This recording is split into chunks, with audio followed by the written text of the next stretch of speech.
Today we're going to show you how to set up your account with BiblioCommons. So BiblioCommons is the new-ish search feature we have for looking at what's in our catalog. And to get started, they're going to want you to set up an account. So from our webpage, I'm on herrickdl.org. You're just going to go up here to Login, My HDL, up here in the corner. And that's going to take you right over to BiblioCommons, and it's going to ask you for your library card number and your PIN. So you'll put in your library card number, that whole big number under the barcode, and then your PIN, which is usually the last four of your telephone number, and you're going to hit Login. So if it's your first time, it's going to welcome you to the account, and it's going to take you through a couple of steps. So you're going to continue to account setup, and it's going to verify that your name. It's going to ask if you'd like to add an email address, and that would allow you to get notices like when your holds come in, or advance notice if things automatically renew for you and when they're due. And it's just going to verify your birthday. So if everything looks correct, you're going to hit continue. And then here it's going to ask you to create a username. Now the benefit of a username is that you don't have to remember your whole library card number. For logging into the catalog, you can just use whatever username you pick instead of having to put that whole big number in every time. So you can pick sort of anything. We recommend not using your real name and not using your library card number.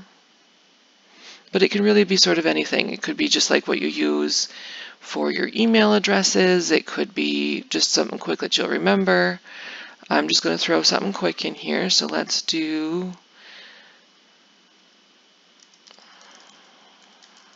account setup, because that's what we're doing right now. And I don't know if you noticed, there was a little check mark, and now that box is green. That means it checked to make sure nobody else had that username so that it was okay for me to have it. And then we need to accept the terms here, and then we can complete account setup. And that was it. So now every time I go to log in, I can either log in with my username, or I can still use my library barcode if I have that memorized and prefer to keep using that. You can do that as well. Either one now works, and the password is still your PIN, so that hasn't changed. So I'm going to continue to my account, and then it's going to ask us one more thing here. So it wants to know if we would like to turn on borrowing history. So as you know, the library does not keep track of anything that you check out. So if you were to come in and ask, have I borrowed this book? We would be unable to tell you.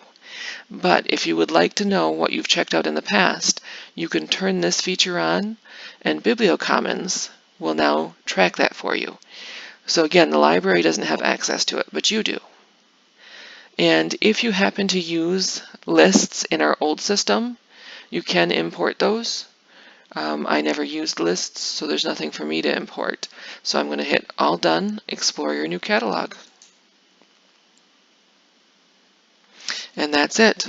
This is now our dashboard, but we'll get into that in a different video. So that's really all it takes to set up your account.